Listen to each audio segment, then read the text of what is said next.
Assalamualaikum warahmatullahi wabarakatuh. Perkenalkan, nama saya Muhammad Bayu Permana. Pada kesempatan ini saya akan mempresentasikan tentang materi Pancasila dalam konteks sejarah perjuangan bangsa Indonesia. Akar historis Pancasila. Sebelum menjadi dasar negara, nilai-nilai Pancasila sebenarnya sudah hidup lama di Nusantara. Dalam masyarakat tradisional, kita mengenal gotong royong, musyawarah, dan toleransi, serta sistem adat yang menekankan keadilan dan keseimbangan.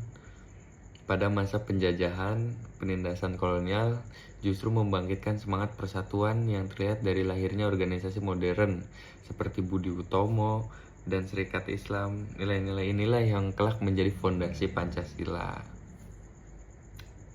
Momentum perumusan awal. Perumusan dasar negara dimulai dari beberapa momen penting. Yang pertama, Sumpah Pemuda pada tahun 1928 yang menegaskan satu bangsa, satu tanah air, dan satu bahasa.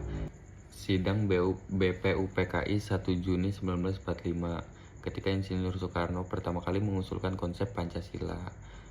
Selanjutnya, Piagam Jakarta 22 Juni 1945, hasil kompromi politik antara golongan nasional dan religius. Dan akhirnya Proklamasi dan Undang-Undang 1945 yang menegaskan Pancasila sebagai dasar negara.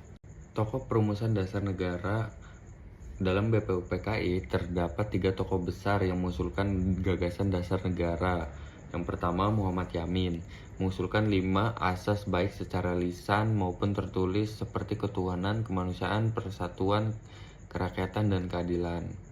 Yang kedua, Supomo mengusulkan konsep negara integralistik, persatuan, kekeluargaan, musyawarah, keseimbangan lahir batin, serta keadilan sosial.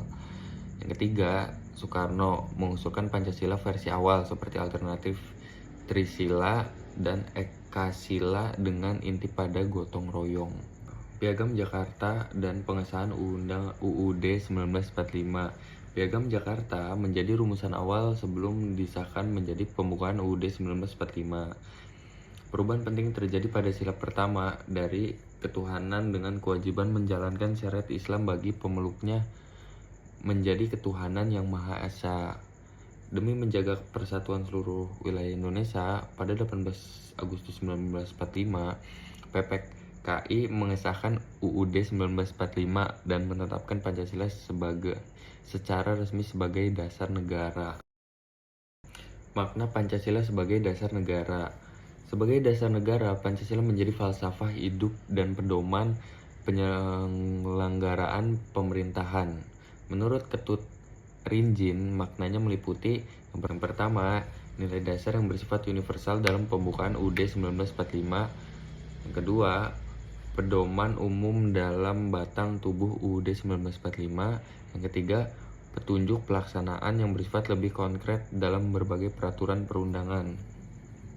Yang ketujuh, Pancasila dan pembukaan UUD 1945. Pembukaan UUD 1945 menjadi sumber hukum tertinggi yang memiliki beberapa prinsip. Pertama, tidak dapat diubah. Kedua, memuat cita-cita proklamasi.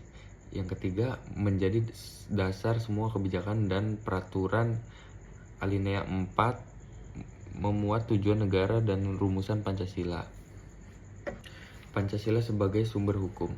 Pancasila menjadi sumber dari segala sumber hukum. Landasannya yang pertama, pasal 1 ayat 3 UUD 1945 adalah Indonesia adalah negara hukum. Yang kedua, UU No 12 tahun 2011. Pancasila adalah sumber dari segala sumber hukum negara. Yang ini berarti seluruh peraturan harus selaras dengan nilai ketuhanan, kemanusiaan, persatuan, kerakyatan, dan keadilan. Kesembilan, Stat Fundamental Norm.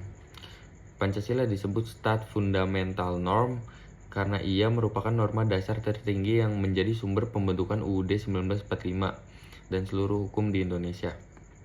Posisinya tidak dapat diubah karena menjadi fondasi berdirinya suatu negara, Indonesia. Nilai dan norma Pancasila. Pancasila memuat yang pertama nilai dasar yang universal, yang kedua norma etik seperti norma agama dan kesopanan, yang ketiga norma hukum berupa aturan yang mengikat secara resmi. Semua ini menjadi pedoman moral sekaligus hukum bagi kehidupan berbangsa. Penjabaran Pancasila dalam UUD 1945.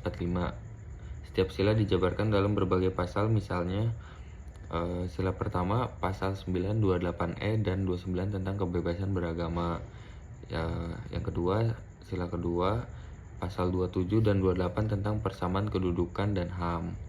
Ketiga, dan sila ketiga pasal 1 dan 18 tentang NKRI dan otonomi daerah.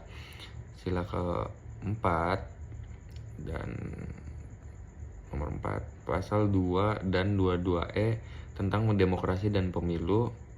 Yang kelima dan sila kelima pasal 23, 33 dan 34 tentang ekonomi kerakyatan dan kesejahteraan sosial.